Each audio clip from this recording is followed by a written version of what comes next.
Continuando con esta última jornada de cierre del 8º Encuentro Nacional de Tutoría, Innovación para la Permanencia con Equidad Educativa, tenemos ahora la tercera y última conferencia magistral, Permanencia con Equidad, tarea urgente de la tutoría. Pedimos a la maestra Alejandra Margarita Romo López nos haga favor de presentar a nuestra siguiente ponente, no sin antes recordarles que para el apartado de sesión y preguntas y respuestas, nuestras compañeras cuentan con unas tarjetas, estarán pasando por los pasillos. Si usted requiere una, levanta la mano. Una vez que termine de elaborar la pregunta, levanta su tarjeta para que se recoja y pueda pasarse al estrado. Maestra Margarita, adelante, por favor. Buenas tardes de nuevo, y es un honor y un placer presentar a la maestra María del Rosario Nolasco Fonseca. Ella es licenciada en Relaciones Internacionales por el Tecnológico de Monterrey, maestra en Educación con especialidad en Humanidades por la Universidad Virtual de la misma institución. Cuenta con el posgrado en Democracia y Educación en Valores por la Universidad de Barcelona y es candidata maestra en Administración Pública y Políticas Públicas de la Escuela de Graduados en Administración Pública y Políticas Públicas del Instituto Tecnológico de Estudios Superiores de Monterrey. Cuenta con amplia experiencia académica y docente, pues se ha desarrollado en este campo desde 1999.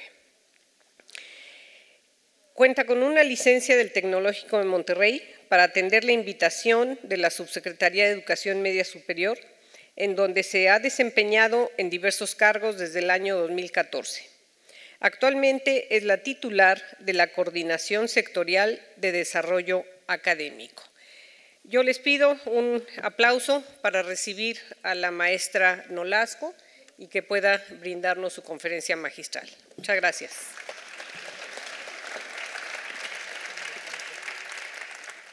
Muy buenas tardes. Muchísimas gracias a los organizadores de este coloquio la invitación. Muchísimas gracias a la NUYES, a la Universidad Autónoma de San Luis Potosí, la invitación, y traigo primeramente un saludo de la doctora Silvia Ortega Salazar, subsecretaria de Educación Media Superior, quien les manda un saludo muy afectuoso. Ella hubiera querido personalmente estar aquí con ustedes, por motivos de agenda no le fue posible viajar y me pidió en su nombre conversar con ustedes algunos aspectos relacionados quizá no solamente con la tutoría como tal, sino de los jóvenes, más bien de la media superior, que es un poco de lo que quiero hablarles, y del esfuerzo institucional que se ha realizado en los últimos años para acompañar a la trayectoria educativa de los jóvenes de la educación media superior. Como ustedes saben, este es un nivel educativo, lo decían hace un momento en la mesa de diálogo, muy diverso institucionalmente hablando. En México, cuando hablamos de educación media superior, hablamos de 33 subsistemas distintos que conformamos como nivel educativo. Entre ellos, las universidades autónomas que ofrecen este nivel educativo son uno de 33. En cada entidad federativa, en los 32 estados del país, existe una gran diversidad institucional que responde en gran medida a los intereses vocacionales de los jóvenes que hoy tenemos en las aulas. Digamos que no son subsistemas que se crean por casualidad, sino atienden las diversas realidades y circunstancias que los jóvenes enfrentan. Esto por un lado. Y por otro lado, también comentarles que cuando hablamos de acompañamiento a la trayectoria de los estudiantes, definitivamente desde la Subsecretaría de Educación Media Superior, lo hacemos desde diferentes perspectivas. Una de ellas, y lo comentaban ustedes hace un momento en las sesiones de preguntas, por un lado es el currículo, es todo lo que el currículo plantea como los propósitos educativos, pero también toda la parte del trabajo de los docentes desde el punto de vista del sentido más amplio, de todo el trabajo en las aulas y fuera de las aulas que quienes somos formadores de los jóvenes hacemos todos los días, pero también desde lo que los jóvenes son y estas juventudes, como dicen los autores más contemporáneos que nos llegan a los salones de clase. Dicho de otra forma, el fenómeno de la permanencia escolar, que toma una relevancia significativa en la media superior, no es algo que podamos ver desde una sola perspectiva, ni podemos explicar este fenómeno desde una sola mirada o tratar de encontrar causas únicas, motivos generalizables para que los jóvenes abandonen. Si bien hemos logrado en la subsecretaría encontrar causas que pudieran explicar la gran mayoría de los casos, lo cierto es que cuando hacemos investigación de campo a nivel meso y micro, lo que hemos encontrado es que el abandono escolar se comporta dependiendo en qué escuela estudian los estudiantes, en qué municipio de cada estado del país, en qué subsistema estudian los jóvenes. La realidad es que enfrentamos como nivel educativo un grave problema de abandono escolar. En promedio el 13.7% de los alumnos, en la última cifra oficial que tenemos reportada, 13.7 de cada 100 jóvenes que ingresan a la media superior abandonan antes de concluir sus estudios. Ese es el panorama y ese es el punto de arranque donde quisiera contextualizar mi presentación el día de hoy, sobre todo para decirles que también hemos aprendido a mirar de manera más amplia el fenómeno del abandono escolar para reconocer entonces que no se trata de causas únicas ni pudiéramos quizá explicarlos por solo los motivos socioeconómicos o solo los motivos académicos, sino que son una conjunción y hemos logrado definir como un problema multifactorial que requiere diferentes miradas y que requiere apoyos interinstitucionales también para poder atender un fenómeno de esta naturaleza. Y que entonces se requiere un modelo más de acompañamiento como tal que solamente de tutoría como tal, si nos vamos al concepto más objetivo teóricamente hablando, y entonces visualizamos en la media superior que estos jóvenes requieren acompañamiento en el sentido más amplio de todas las personas que conformamos las comunidades educativas de los planteles y no solamente de una persona que puede desempeñar, y lo hacen bastante bien, el trabajo de la tutoría, sino cómo acompañamos a toda la trayectoria desde las diferentes perspectivas, pero también cómo nos acompañamos institucionalmente para entender el problema. Y en este sentido yo quisiera, si me ayudan con la presentación, compartirles algunos datos, primero para, si me habilitan la presentación que está por ahí disponible, para compartirles algunos datos, algún panorama general primeramente del fenómeno del abandono escolar y de quiénes son los jóvenes en sentido quizá más numéricamente, pero que nos permite entender la dimensión del problema, para luego platicarles de un esfuerzo institucional que estamos haciendo con las autoridades educativas de todas las entidades del país para atender una disposición que el propio INEE nos convoca a través de las directrices para impulsar, para mejorar la permanencia escolar en la educación media superior. Y quisiera primeramente compartirles algo que es sumamente importante cuando hablamos de permanencia escolar, es reconocer primeramente los avances que se han logrado en términos de cobertura.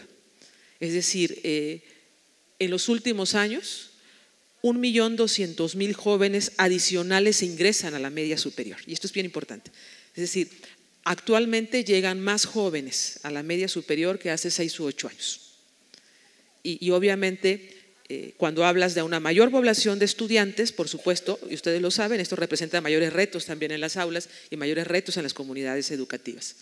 Sobre todo, la mirada desde quiénes son los alumnos que nos están llegando y casi la mitad de este 1.200.000 alumnos, sí, que nos permite que llegan a la media superior y que nos ha permitido tener una cobertura del más del 84%. La meta nuestra para este 2018 era llegar al 80% y estamos ya en el 84%. Sin embargo, casi 600.000 jóvenes, de los nuevos jóvenes que llegan a la media superior, que por primera vez llegan a la media superior, son de comunidades con altos niveles de marginación. Son ya sea geográfica, ya sea social, pero son jóvenes que están accediendo a este nivel educativo a través de subsistemas de media superior que antes no existían y que fueron creados para atender poblaciones geográficamente marginadas, por ejemplo, a través del telebachillerato comunitario. Y esto nos pone en un reto distinto a la media superior, porque entonces complejiza el término de la permanencia escolar, porque son jóvenes que te llegan con otras problemáticas que antes no teníamos identificadas y no teníamos no solamente identificadas, sino teníamos soluciones como más inmediatas para su atención. Pero cuando decíamos la complejidad institucional, es cómo atiendes a este 1.200.000 jóvenes que ingresan a la media superior cada año. Miren, esta es una foto de nuestro nivel educativo desde el punto de vista institucional. Esto es nuestra foto como nivel educativo, y lo que pueden ver ustedes en pantalla es por tipo de sostenimiento los diferentes subsistemas, las diferentes modalidades que se ofertan de educación media superior, organizados por tipos de sostenimiento. Por un lado, las instituciones de sostenimiento federal, las estatales, ahí están por supuesto ustedes a través de la oferta de los bachilleratos autónomos, pero también las instituciones privadas o particulares.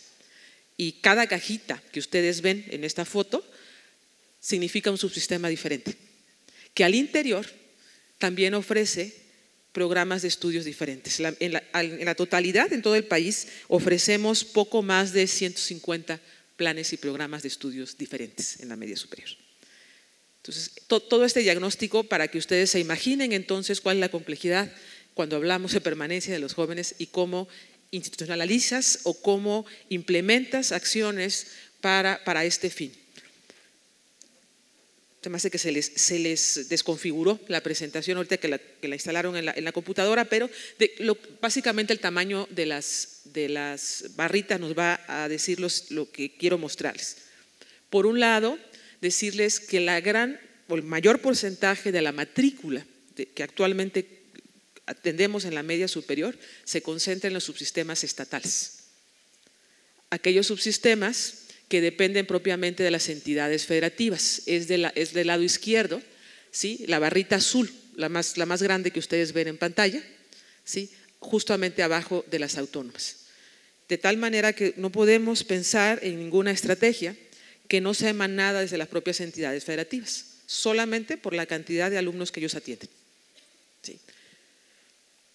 Ahora bien, ¿cómo se organizan por subsistemas? Porque esto es interesante también para entender dónde están los jóvenes, qué intereses vocacionales tienen esos jóvenes que cursan la media superior. Como ustedes saben, cada subsistema tiene una malla curricular con una orientación vocacional.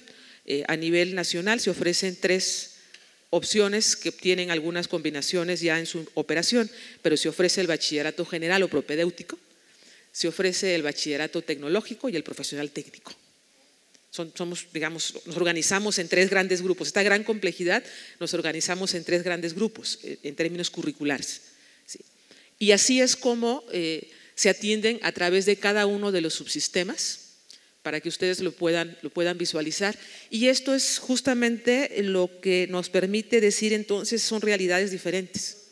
Son jóvenes con intereses diferentes. Son jóvenes que llegan buscando quizá cosas distintas a la escuela, un interés laboral quizá en los bachilleratos tecnológicos, y el tipo de formación que ellos buscan es diferente a lo que se ofrece en los bachilleratos propedéuticos, pero sin embargo reconocer que el currículo de la media superior tiene un componente básico o común independientemente de la orientación vocacional. Es decir, podemos hablar de una base común, ¿sí? Vinculante a toda la oferta educativa. Ahora bien, este es como ha crecido también el número de planteles de educación media superior, que esto es interesante, para entender también cómo pensar en alternativas para impulsar la permanencia escolar. El porcentaje de planteles, el número de planteles que se tienen por tipo de sostenimiento. Y es importante decirles que este impulso que se dio para atender a comunidades con ciertos niveles o grados de marginación geográfica multiplicó el número de planteles. En los últimos 4 o 5 años se crearon más de 3,000 telebachilleratos comunitarios que tienen menos de 100 alumnos.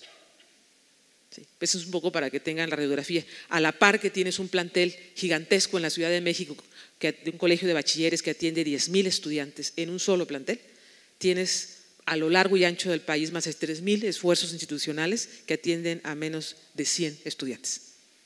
Y entonces definitivamente tendrán que ser estrategias distintas. ¿Sí? Tendrán que ser esfuerzos muy focalizados que atiendan también la dispersión y la concentración de estudiantes que tenemos en todo el país. Este es el comportamiento del abandono escolar en los últimos años en la educación media superior.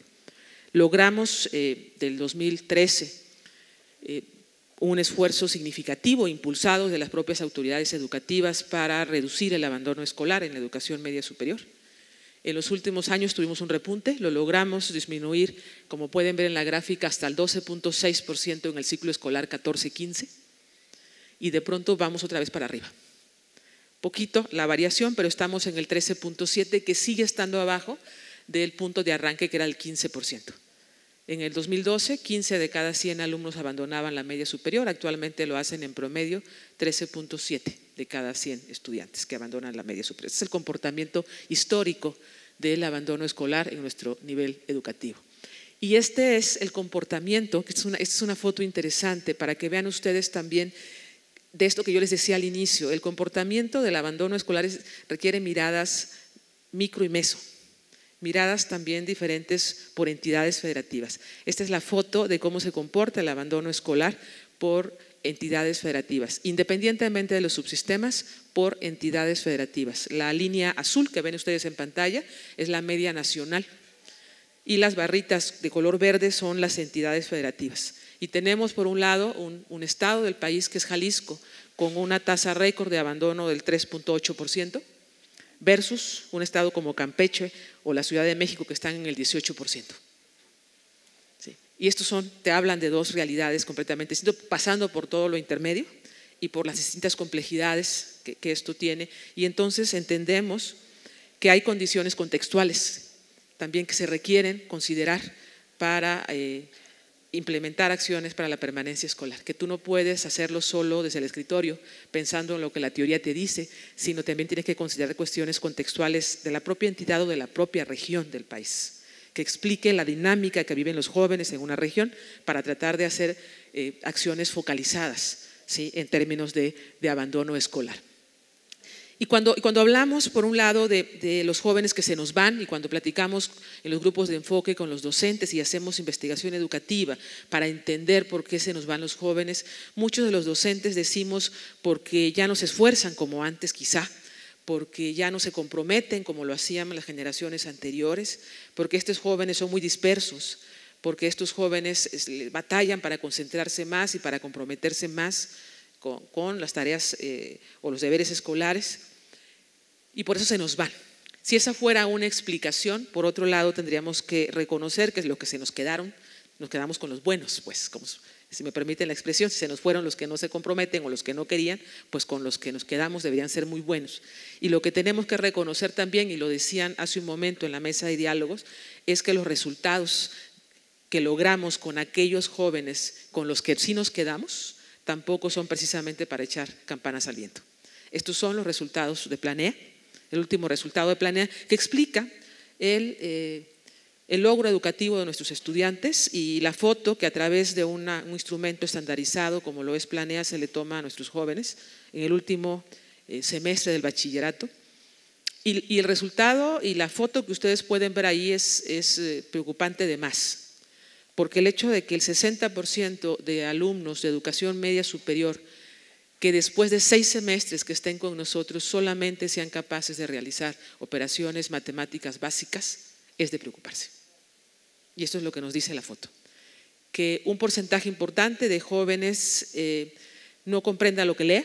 Si leen ustedes los indicadores de desempeño de la propia prueba Planea, es un poco lo que te dice, pues por supuesto que preocupa. Y reconocer entonces que estos jóvenes, cuando les toman esta foto, pasaron ya 6 semestres con nosotros.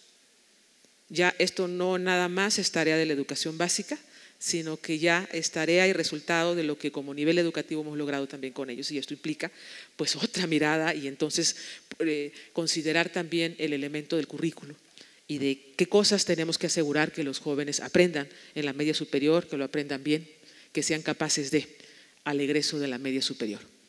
En función de esto y con este diagnóstico, en el 2017 el INEE emite un documento que se llaman Directrices para mejorar la permanencia escolar. Un documento que lo que hace es un recuento, un análisis de cómo se comporta el abandono escolar en la media superior, pero también identifica aquellos aspectos en los que tenemos que mejorar como nivel educativo. No hace distingos de subsistemas ni de instituciones. Nos habla como nivel educativo y nos dice, les falta difundir, por un lado, las ventajas entre los jóvenes de estudiar la media superior. Necesitamos trabajar, nos dice el INE, en generar un sentido de pertenencia de los jóvenes hacia sus escuelas y sus comunidades educativas. Nos dijo también, no ofrecen tantas opciones como se requieren de reincorporación, es decir, el joven que abandona, en ese momento asumes que ya no está contigo y no hay alternativas para que regrese a la escuela. No hay muchas alternativas, esto es lo que nos hizo saber el INE. Nos dijo, no hay esfuerzos o no se visualizan de manera clara esfuerzos interinstitucionales de colaboración para apoyar a estos jóvenes. Es decir, cada uno de los 33 que veíamos ahorita en las pantallas pareciera que solamente atiende a sus alumnos y entonces no le importan los alumnos de la escuela de enfrente que no pertenecen a tu propio subsistema. Y que se requieren, dice el propio INE, atenderlo. Y nos dice, por otro lado, las condiciones en las que operan los planteles pues también son desiguales. No es lo mismo, las mismas condiciones que ofrece un plantel en una zona urbana que un plantel que está en una zona rural.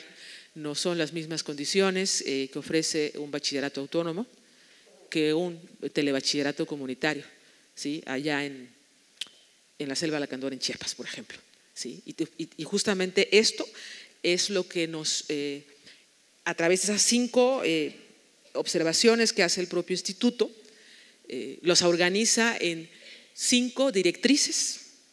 El documento que emite se llaman directrices para mejorar la permanencia escolar en la educación media superior, y emite 5 grandes directrices en este documento y puntualiza 36 aspectos de mejora.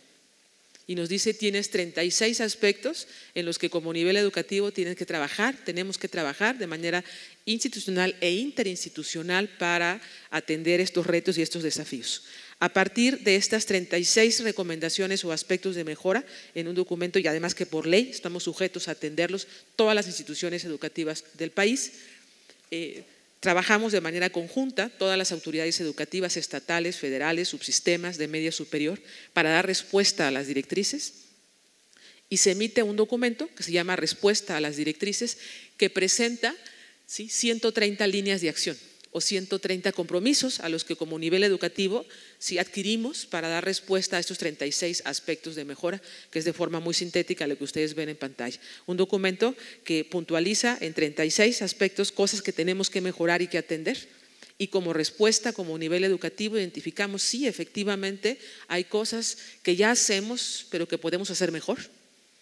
Hay cosas que quizá estamos haciendo y que tendríamos que replantearnos si están logrando el objetivo que se busca o si tendríamos que hacer algo diferente, pero también hay cosas nuevas que podemos explorar y hacer para que los jóvenes continúen con nosotros estudiando, no solamente que lleguen, porque como ustedes vieron al inicio en las láminas, los jóvenes están llegando.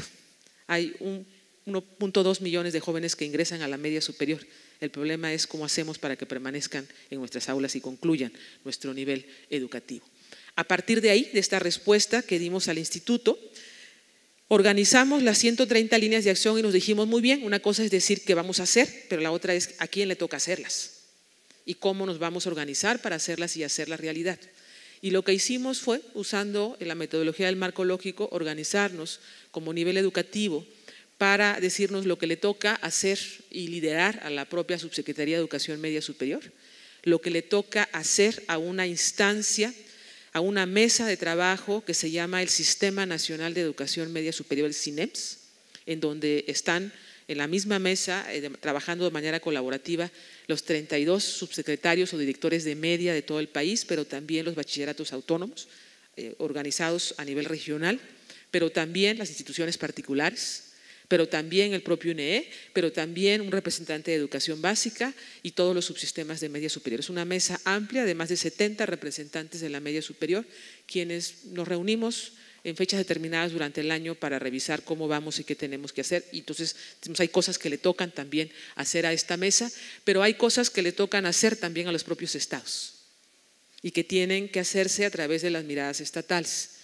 En la media superior existe una figura en cada entidad federativa, en cada estado, que se llaman comisiones estatales para la planeación y programación de la educación media superior. Por sus siglas le llamamos CEPEMS, es lo que ustedes ven en pantalla. La CEPEMS, digamos, es la instancia estatal y ahí colaboran, ahí consensan de manera coordinada todos los subsistemas de media superior que existen en cada estado del país, incluyendo los bachilleratos autónomos. ¿Sí? Ahí es donde pasa por la mirada estatal lo que se tiene que hacer, pero también hay cosas, hay acciones que comprometimos que solamente pueden implementarse por subsistemas. Hay algunas que solamente pueden hacer los bachilleratos tecnológicos, otras que tienen que hacer los bachilleratos generales, otras que tienen que hacer el colegio de bachilleres o los bachilleratos autónomos o los particulares, etc. Y habrá tareas, dijimos al INE, que tienen que hacerse desde las propias escuelas. O sea, no todo puede decidirse desde el centro, sino que tienen que tomar funciones de las propias comunidades educativas y tienen que decidirlas e implementarlas las propias comunidades educativas de los planteles. Esta es la foto de cómo nos distribuimos estas tareas de las 130 líneas de acción que comprometimos con el Instituto de Evaluación para la Educación. Y otra cosa que hicimos entonces fue preguntarnos como nivel educativo de todo eso que dice el INE, qué cosas ya estamos haciendo. Porque esto es bien importante y también reconocerles públicamente todo lo que sus comunidades, ustedes en las escuelas hacen. ¿Sí? Es decir, no es que los alumnos se nos vayan porque nadie hace nada para que se vayan, para que se quede. Es que de pronto hay muchas acciones y muchas tareas que las comunidades educativas, que los docentes realizan y que pueden también explicarse, y esto es lo que hicimos un levantamiento a nivel nacional para preguntar tareas y acciones que ya realizamos en todas las instituciones de media superior para atender, ¿sí?, la permanencia de los jóvenes, y nos reportaron al menos coincidentes 292 diferentes acciones, que no son menores. Hacemos 292 cosas diferentes. Nos dijeron las escuelas, los subsistemas, los estados, ¿sí?, en todo el país para que los alumnos no abandonen. Al menos 292 tareas de manera sistemática, institucional, de manera coordinada, de manera intencional. Estas, cuando las contrastamos contra las propias directrices del INE, de las 5 directrices del INE, las podemos agrupar de esta manera. Entonces, pues tampoco entonces se trata de cosas nuevas por completo. Las directrices en sí mismas no son entonces acciones que no estemos realizando ya, porque incluso podemos decir cuántas de las cosas que nos pide el INE hacer ya las estamos haciendo.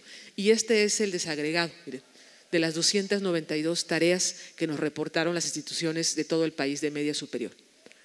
A raíz de eso, nos dimos a una siguiente tarea para analizar, no solamente para entender el problema, sino para organizarnos, para tomar acciones frente al problema del abandono escolar. Hicimos una mirada regional.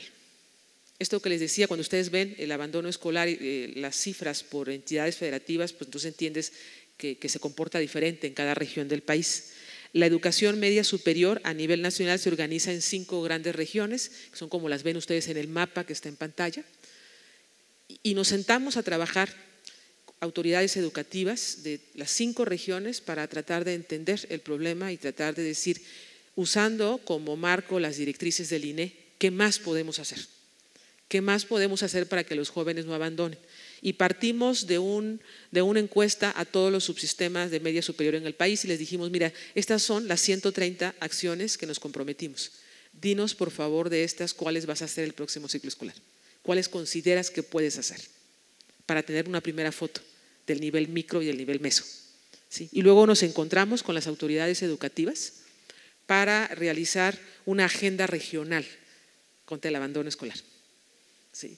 Nos encontramos en 5 regiones del país para construir una agenda, pero además nos le pusimos metas, nos dijimos a qué nos comprometemos, con qué metas y con qué tareas, y nos propusimos indicadores mismos para el abandono escolar.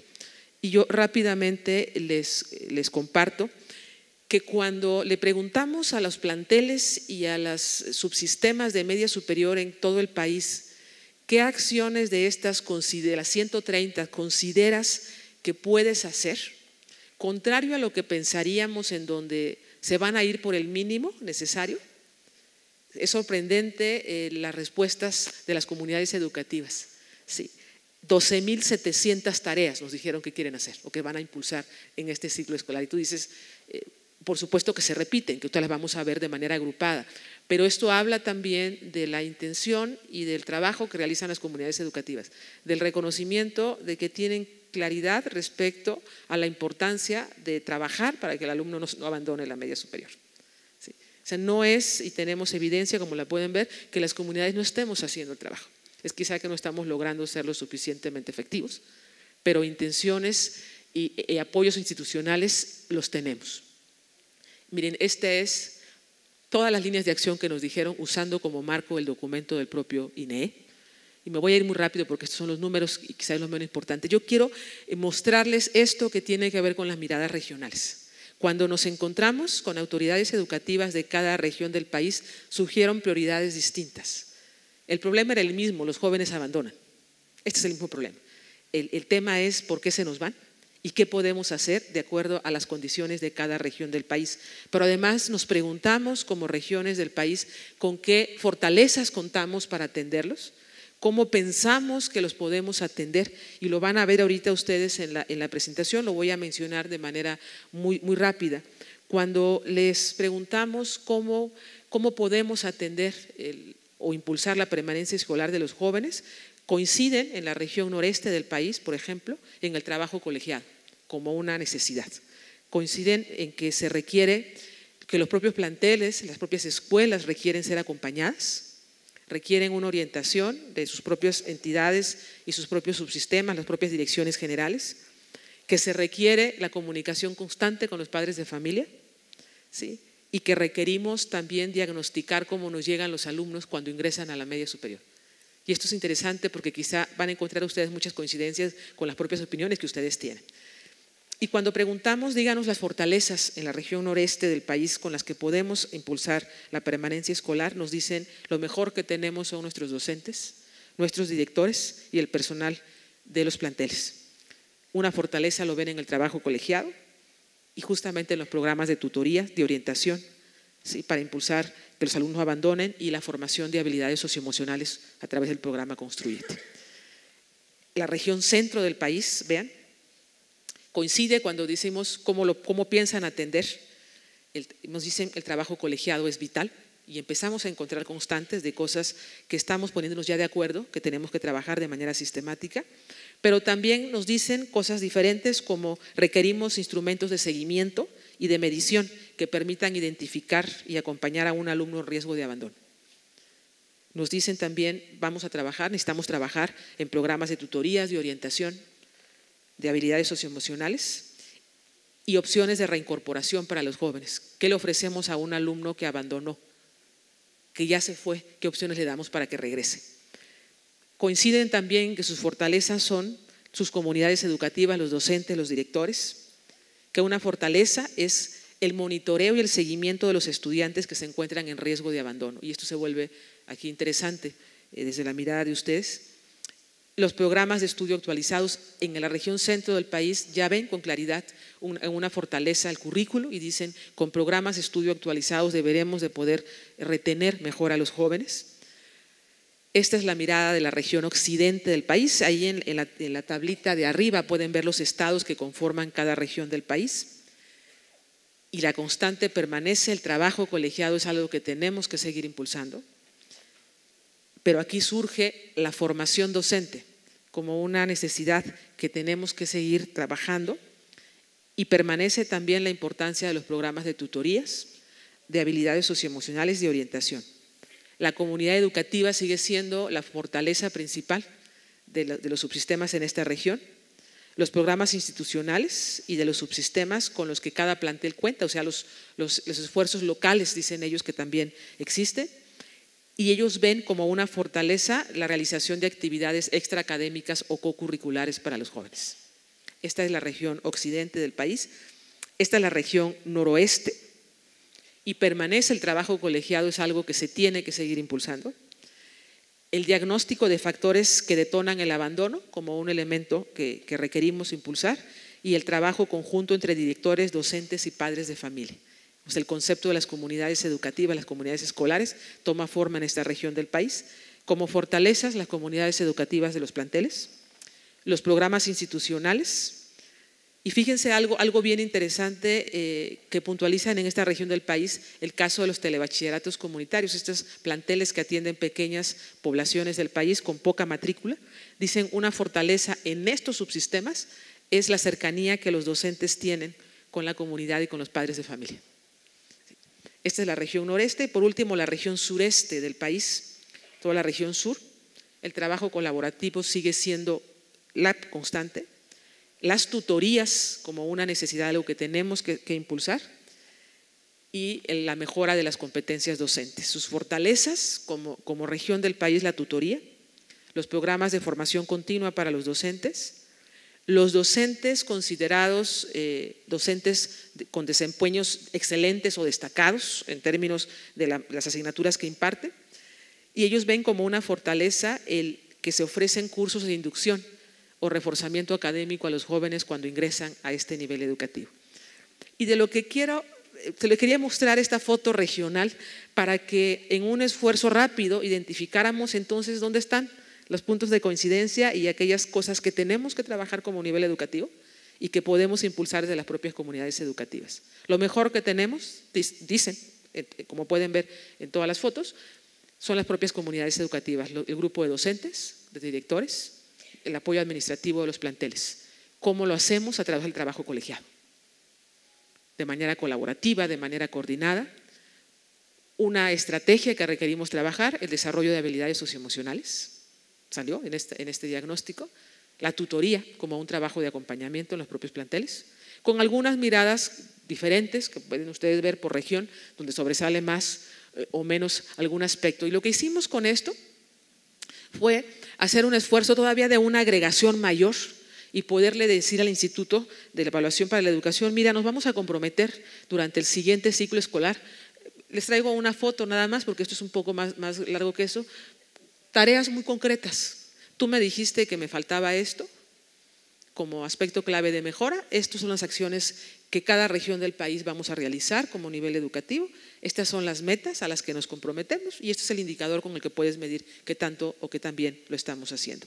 Rápidamente se los muestro porque lo que quiero más bien mostrarles es que a raíz de esto construimos una agenda nacional para el impulso a la permanencia escolar. Entre todos los subsistemas, entre todas las autoridades educativas, trabajar en 10 líneas de acción de temas prioritarios, solamente 10. Concentrémonos como nivel educativo a nivel nacional en 10 tareas que podamos hacer de manera conjunta, que tiene la mirada local, la mirada regional, la mirada institucional, ¿sí? Y que nos permite decir: estos son los acuerdos nacionales prioritarios para atender el abandono escolar en el nivel medio superior, y a lo que se sumará todo lo adicional que cada subsistema y que cada plantel está haciendo, como ya lo vimos al inicio cuando les preguntamos ¿qué haces? Hay una gran lista de casi 300 tareas que podemos agrupar y que son acciones que las propias instituciones están realizando. Y aquí aprendimos muchas cosas con este ejercicio. Aprendimos que requerimos como nivel educativo, pero también en cada subsistema y en cada plantel del país, fortalecer el trabajo colegiado. Y lo decían muy bien en la mesa de diálogo de hace un momento: tú no puedes atender la necesidad de un joven si no tienes la mirada y el esfuerzo de todos quienes atendemos a ese joven. Que no podemos seguir trabajando desde la mirada de la asignatura o de la disciplina, sino nos tenemos que encontrar todos quienes atendemos y convivimos con ese joven todos los días para ver cómo va, que no es lo mismo que cuánto sacó. Es cómo va y qué podemos hacer para apoyar a este joven. Necesitamos coincidir, necesitamos encontrarnos y también para encontrar las coincidencias en los aprendizajes que de manera conjunta buscamos lograr en los jóvenes. El alumno te hace una pregunta del millón todos los días. ¿Y eso para qué me va a servir? Esa, desde el punto de vista del currículo que estamos impulsando en la media superior, se llama transversalidad curricular. Estar en posibilidades de explicarle a un joven que lo que aprende en matemáticas le va a servir para lo que vive todos los días en la calle, lo que vive en casa, lo que necesita aprender en química, en biología, en historia, que tiene un sentido útil el aprendizaje. Eso solamente lo podemos lograr cuando nos encontramos entre todos y cuando nos compartimos lo que hacemos y cuando identificamos el potencial que el propio currículo tiene. Y esto es una lección claramente aprendida, el impulso al trabajo colegiado desde cada comunidad educativa como una mirada, pero desde la mirada del alumno y del aprendizaje al centro, porque no es coincidir más que para ver cómo le hacemos para que este alumno aprenda más y no se nos vaya, prácticamente. Esta es la tarea que como nivel educativo tenemos. Aprendimos también de este esfuerzo nacional que requerimos intercambiar, ser más bondadosos en compartir las buenas prácticas. reconocer que ustedes y que todas las comunidades educativas de todo el país, de todos los subsistemas, realizan cosas muy buenas, hacen cosas extraordinarias para que el alumno no abandone. El problema es que luego no las compartimos y andamos todos queriendo inventar el hilo negro y no compartimos lo que me ha funcionado de forma local o micro en cada plantel, pero también de forma interinstitucional, que requerimos esfuerzos institucionales para encontrarnos y para ver qué cosas les funciona a un subsistema del mismo estado y qué cosas puedo tomar de ahí como buenas prácticas e implementarlos en mi propio subsistema. Aprendimos que nos falta y que tenemos que trabajar mucho en el nivel medio superior para compartir mucho de lo bueno que hacemos, no solamente para hablar de todos los problemas y los retos que enfrentamos. Que necesitamos organizarnos mejor. Eso fue un tercer aprendizaje. Que en la medida en que somos capaces de organizarnos mejor de manera horizontal y vertical, podemos lograr mejores resultados. En la medida en que en cada entidad federativa nos reunamos todos los subsistemas que se ofrecen en este estado para coordinarnos mejor, y en la medida en que dejemos de pensar en el alumno del Cebetis 25 para pensar en el alumno de San Luis Potosí como tal, la mirada es diferente. Para no pensar solamente en el alumno que va a un bachillerato específico, sino verlo como un problema compartido, como un reto compartido. Y esto requiere, como decimos, como dice de hecho el nuevo modelo educativo, una nueva gobernanza, una nueva forma de organizarnos al interior de cada plantel, de manera transversal, de los colegiados docentes, pero también de manera institucional, desde las propias autoridades educativas, para coincidir, para encontrarnos y para vislumbrar qué cosas podemos hacer entre todos, básicamente. Aprendimos también que requerimos organizarnos mejor, pero también hacer mejor uso de los canales de comunicación que tenemos, ¿sí? Para hacerlo de manera más ordenada y propositiva, para generar esto que les mostrábamos en las tablas, que muy numéricamente presentaban un esfuerzo de corresponsabilidad. Reconocer que en la medida en que nos organicemos mejor y que todos somos corresponsables de un reto que como nivel educativo enfrentamos, podemos lograr mejores resultados y mejor impacto. Aprendimos también que necesitamos reconocernos como un nivel educativo que tiene particularidades, que cada subsistema es diferente, que cada estado del país es distinto, que cada municipio del país es distinto, que cada plantel es diferente y los motivos por los que un alumno abandona son distintos de un plantel a otro, adentro de un mismo municipio. Las diferencias son por colonias, son por contextos, ¿sí? Tenemos identificados que hay motivos diferentes de abandono escolar, incluso en el mismo plantel, pero en turnos diferentes. O sea, los alumnos que se van del turno matutino de una escuela abandonan por causas distintas muchas veces que lo hacen los alumnos de la misma escuela, nada más que en el turno vespertino. ¿Sí? A ese nivel de detalle necesitamos mirarnos para reconocer esas particularidades, pero también para encontrar las coincidencias. Es decir, qué cosas, qué retos sí son comunes para entender este fenómeno complejo del abandono escolar, pero sobre todo también reconocer, y yo iniciaba con esto, de la gran diversidad, que una diversidad institucional requiere una mirada por un lado heterogénea, pero por otro lado específica.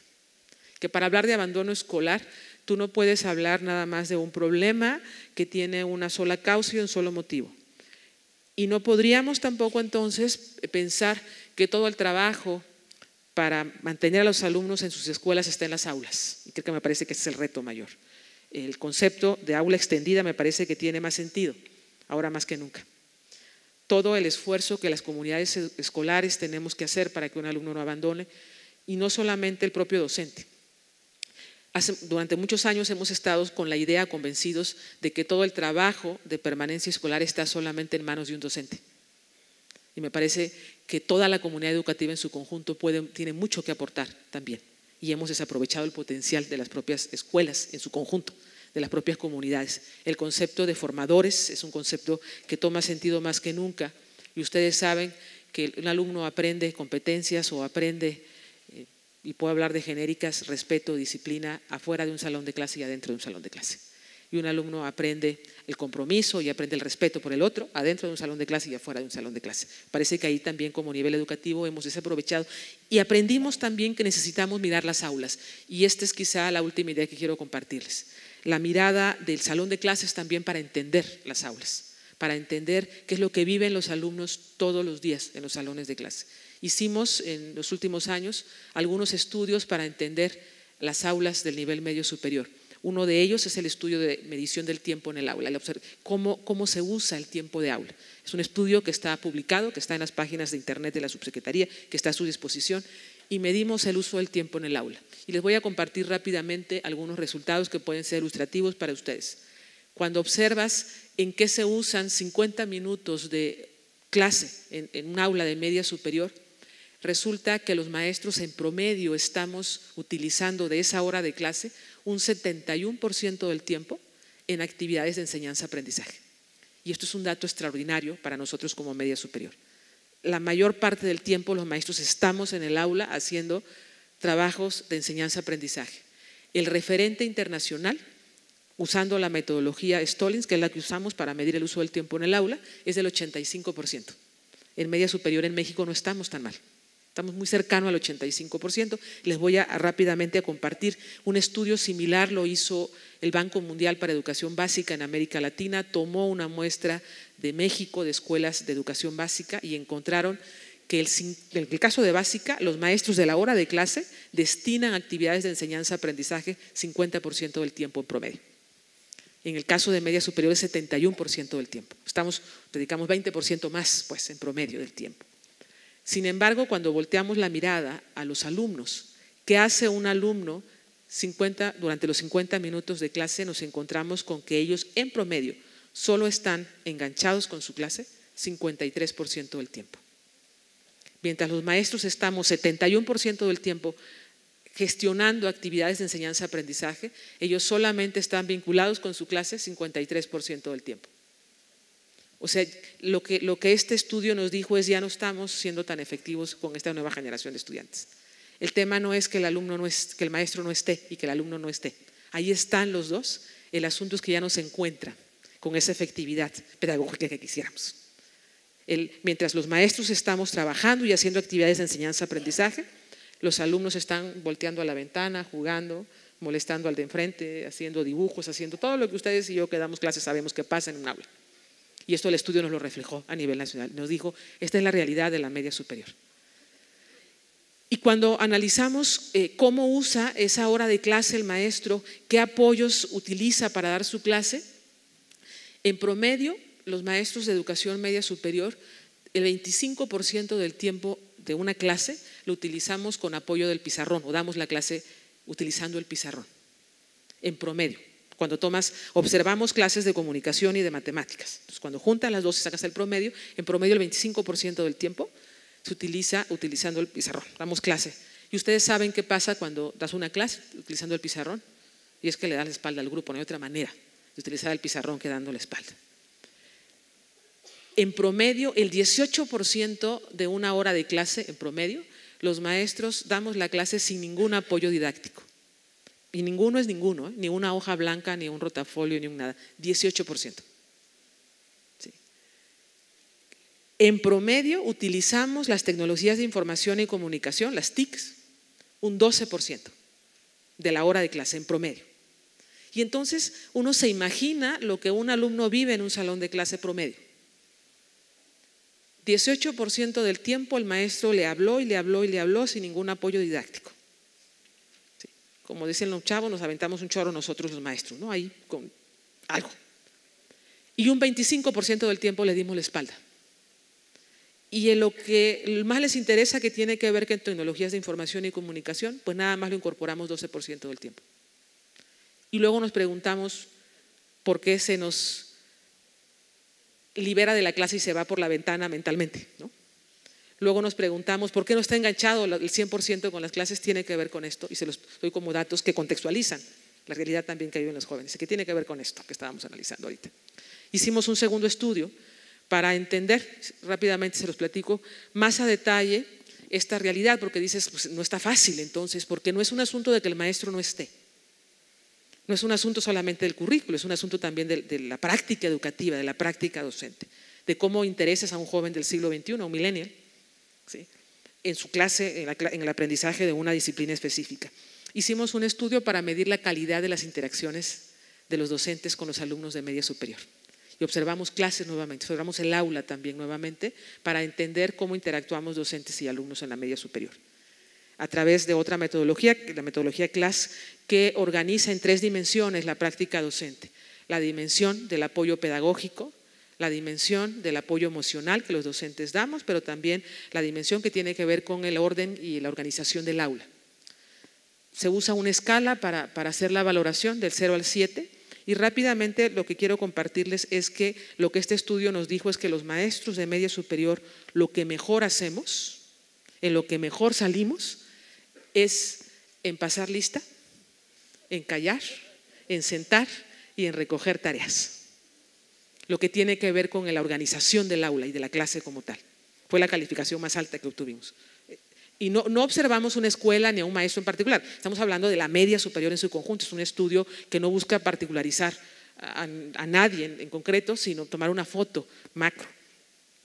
La calificación más baja, y esto es lo que preocupa, la obtenemos en el apoyo pedagógico. Esto que en teoría es lo que tendríamos que estar haciendo, ¿sí? Mejor, es en lo que menos bien salimos, ¿sí? En el uso del método de la pregunta, por ejemplo, casi no había, no se vio en las aulas de la media superior nacional, ¿sí?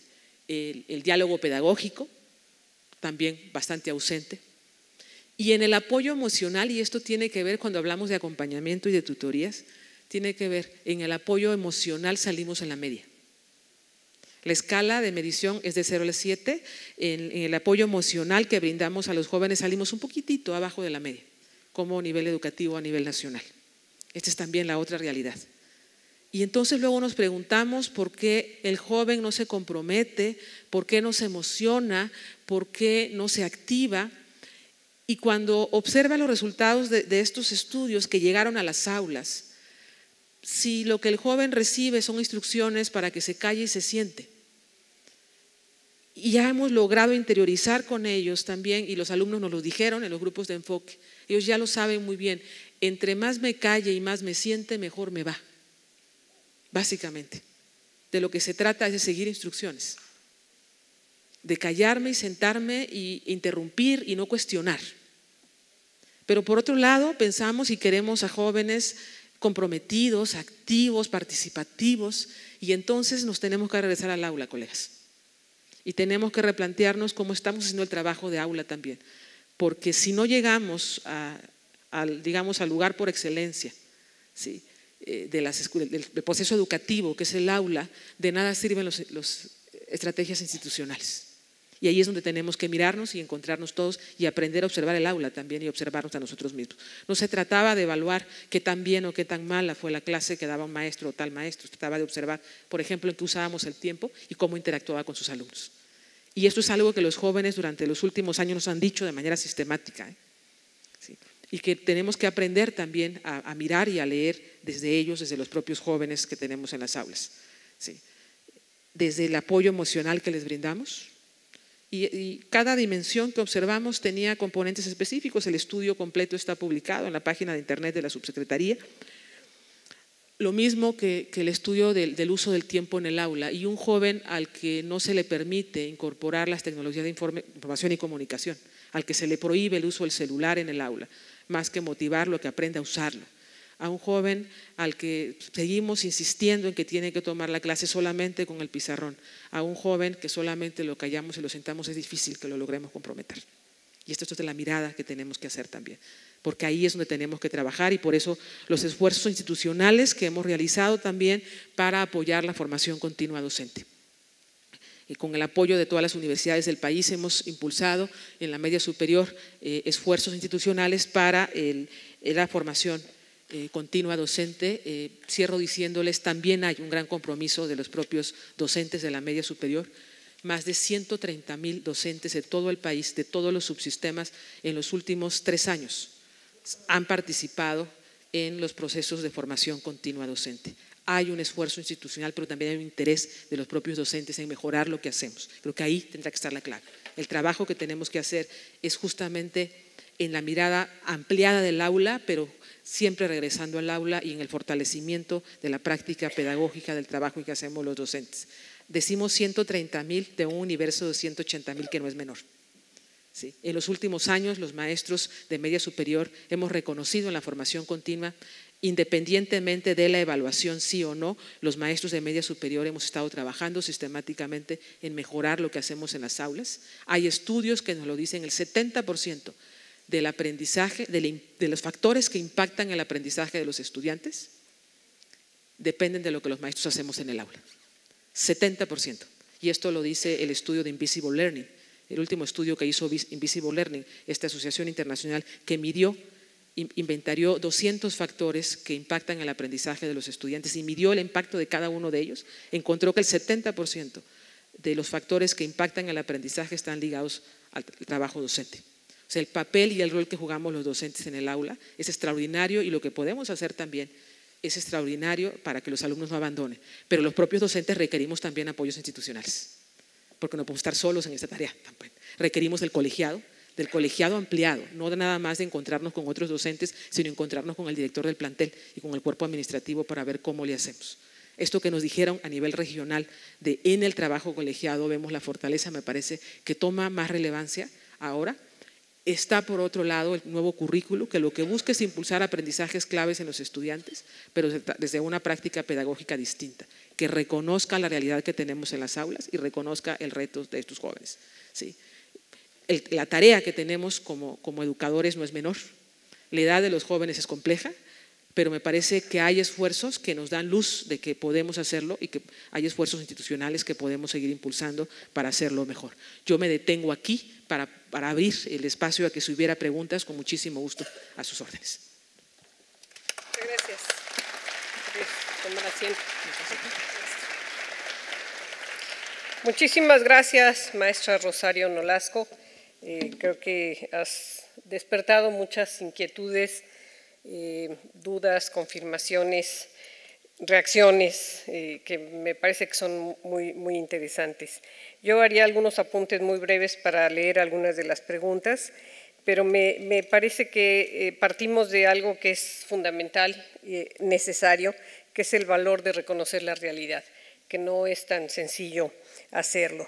En lo personal, creo que hay un punto de partida fundamental que tampoco es como muy utilizado, que es el reconocimiento de los jóvenes desde lo que son, no desde lo que quisiéramos que fueran, que a veces esa es la distorsión o la visión no muy favorable, no muy adecuada para tomar decisiones, para hacer los análisis y lo que deriva de todo este trabajo. Creo que has hecho planteamientos en esa medida que parecen viables, parecen muy pertinentes ante la complejidad y la diversidad de la problemática. En esta tarea de construir la agenda, pues hay la invitación, la convocatoria a una amplia participación, a tomar medidas, a tomar riesgos, a enfrentar retos que a lo mejor nos hemos visto un poco tímidos en ello, y que me parece que están bastante claramente expresados en tu exposición. Si bien el centro de esto ha sido la educación media superior, yo convocaría a los compañeros aquí presentes y a los que no están presentes, pero que se puedan enterar, que esto es fundamental conocerlo para saber, para conocer, para medir, reflexionar sobre los efectos, los impactos, las consecuencias que tiene todo esto en la educación superior. Y que de esa manera seamos también corresponsables en esa articulación que debe haber entre los diferentes niveles educativos. Bueno, yo me callo aquí y leería las preguntas, algunas de las preguntas muy interesantes que llegaron. Alguna persona aquí nos dice, bueno, y entonces, ¿cómo repensar la formación del docente y de los demás actores? Una a las preguntas. ¿Quieres Perfecto. que lea más? Perfecto. No, empezamos con esta que no es menor, ¿eh? Que no está nada fácil, además. ¿Cómo repensar? Fíjese que esto es algo que nos hemos planteado sistemáticamente con las autoridades educativas, con quienes formamos el nivel medio superior, y nos parece que hay dos tareas que nos ha faltado realizar, y uno es vislumbrar al alumno como el usuario final y el beneficiario final de la formación continua docente. Creo que es una tarea significativa. Quienes deben de darnos la pauta y la línea de cuáles son las necesidades, las estrategias a seguir, son propiamente los estudiantes. No hay mejor maestro de un maestro que un alumno en el aula. Y creo que es algo que tenemos que aprender y que nos puede servir como un insumo para hablar de formación continua docente. Cómo repensar la formación continua implica también reconocer que no se trata de un trámite administrativo. Y creo que es un gran pendiente también en la media superior en México. Pasar del trámite de tomar cursos por tomarlos, para coleccionar diplomas, certificados y horas de formación, para lograr que eso que aprendamos en la formación continua llegue a las aulas. Y esta es una tarea y un reto que estamos delineando con mucha claridad al cierre de esta administración.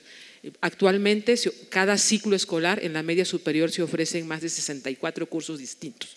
Pasamos en pocos años de un modelo de formación continua que ofrecía un solo curso, que era el Profordems o el Profordir, para el caso de los docentes, a un modelo que ahora ofrece más de 64 cursos diferentes para que cada maestro trace su propia trayectoria, elija sus propias necesidades de formación, los propios cursos que desea tomar. Sin embargo, un gran pendiente, me parece que este es el reto y lo quisiera delinear así con toda claridad, es cómo pasamos de solamente aprender algo en un curso a llevarlo a la práctica en el aula. Y esa es una tarea por realizar todavía en la media superior. ¿Cómo pasamos de implementar eso que aprendimos en los cursos en las aulas? Me parece que en la medida en que hagamos eso estaremos en condiciones de seguir repensando la media superior, porque si no seguiremos entrampados en el modelo de tomar cursos por tomar cursos, lo que se dice vulgarmente como cursos de cajón, donde lo tomo, guardo mis apuntes en un cajón, pero yo regreso al aula a hacer lo mismo que hacía antes del curso. Y me parece que ahí pudiéramos focalizar un reto y reconocer, como lo decía al inicio, que el alumno es el beneficiario final de la formación continua. Bien, esto no viene en forma de pregunta, me parece que es una idea, yo trato de leerla. Alude a la sensación de que el sistema educativo es un sistema burocrático. Un sistema donde hay exigencias a los profesores como pasar lista, evaluar con exámenes de papel y lápiz, en donde el profesor se concentra en cuidar su chamba y las instituciones en cuidar su financiamiento. Y creo que lo que está transmitiendo esto es una enorme preocupación. Por supuesto, y que lo peor que nos puede pasar es que esa justamente sea la percepción de un alumno, que tenga un alumno sobre la educación que recibe, un mismo proceso burocrático. Me parece que sería el peor delito que como sistema educativo podríamos cometer. Efectivamente, hay mucha carga administrativa que los propios docentes hacemos. Eso es algo que el nuevo modelo educativo revisa y plantea, y que buscamos en el nuevo currículo de media superior impulsar el cómo ayudamos a los docentes primero a la autonomía de gestión, a que tome sus propias decisiones respecto al contexto y al aula, y a cómo reducimos la carga administrativa que le pasamos luego sin darnos cuenta a los propios docentes. Cómo gestionamos en el tiempo de aula, en la hora de clase, tiempo suficiente para que un docente atienda a los aprendizajes, el desarrollo de competencias, pero también que tenga espacio de aula, ¿sí?, sin que implique trabajo adicional para impulsar el desarrollo de habilidades socioemocionales, para trabajar el reforzamiento académico, ¿sí?, para impulsar la transversalidad. El nuevo currículo impulsa le decimos 75-25, un 25% del tiempo del trabajo en el aula buscamos en el horario de clase que esté destinado justamente a estas tres tareas que consideramos son fundamentales y que deben apoyarnos para la permanencia escolar: reforzamiento académico de los aprendizajes, desarrollo de habilidades socioemocionales y transversalidad curricular. Me parece que en la medida en que un modelo como este empiece a permear con mayor rapidez en las aulas, el concepto de gobernanza, de una mejor organización, puede tomar otro sentido. Va la última, de José Eleazar. Pregunta a él si al alumno le interesa permanecer en la escuela y que se están pensando acciones sin tomar en cuenta al estudiante. Otra preocupación. Por supuesto. Y esto es fundamental, eso que le decía, reconocer que no puede haber un modelo educativo que no ponga al alumno al centro, que reconozca las juventudes, que reconozca al alumno desde lo que es y de lo que quiere ser, como decía la doctora Alejandra, no solo desde lo que nosotros querramos que sea. Y esto me parece que es la tarea y el reto importante que tenemos que atender, pero también reconocer el potencial que los jóvenes tienen y la corresponsabilidad que como docentes tenemos. Aprender a escuchar a los jóvenes me parece que también es un reto que tenemos que entender, aprender a reconocer en el alumno al mejor formador que los docentes tenemos. Yo les comparto rápidamente que los alumnos cada vez ocupan sus espacios y hacen escucharse su voz. Ya empezamos a tener en la media superior los primeros casos y se los comparto con mucha expectativa sobre lo que esto representa más que preocupación. Por supuesto que más bien nos tenemos que ocupar. Ya empezamos a tener los primeros planteles en el país donde los alumnos toman el salón. Y esto es interesante. Toman el salón y dicen: el maestro no entra hasta que no prepare su clase. Y esto es extraordinario. Extraordinario porque nos pone frente al reto mismo de lo que tenemos que hacer. Ya tenemos a los primeros jóvenes que nos dijeron que retaron en el buen sentido a la autoridad educativa de su plantel, de su subsistema, y dijeron: este maestro está viniendo a dar la clase sin prepararla, no queremos más, entonces no entra al salón. Los alumnos están sistemáticamente en el patio y cuando fuimos a hablar con ellos les preguntamos por qué y nos dijeron: porque el maestro no está preparando la clase. Se los dejo como una reflexión de las cosas también que tenemos que aprender los propios docentes, porque llegar al aula es corresponsabilidad, colegas. No es nada más la responsabilidad del alumno, sino también la responsabilidad que tenemos como formadores de sus alumnos, y mucho de lo que los alumnos son, pero sobre todo querrán ser, dependerá mucho de lo que los maestros somos y somos capaces de compartir con ellos.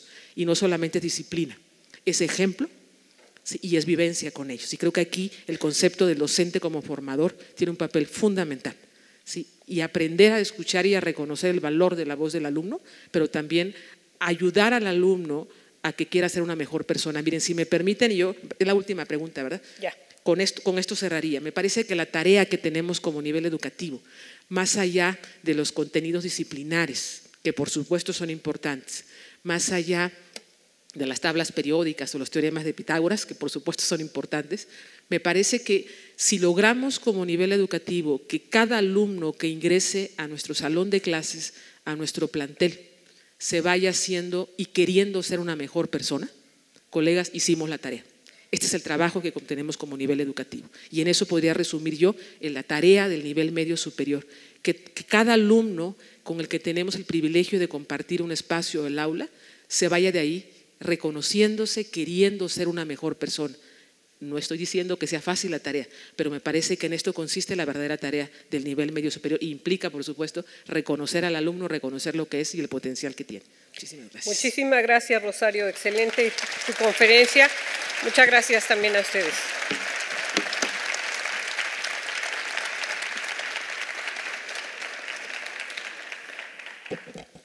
Agradecemos la ponencia de la maestra María del Rosario Nolasco Fonseca. Pedimos a la maestra Alejandra Margarita y al maestro Francisco Asís Lozano nos hagan el honor de entregar el reconocimiento y el presente a la ponente de esta conferencia magistral, cuyo reconocimiento a la letra dice: Encuentro Nacional de Tutorías ANUYES.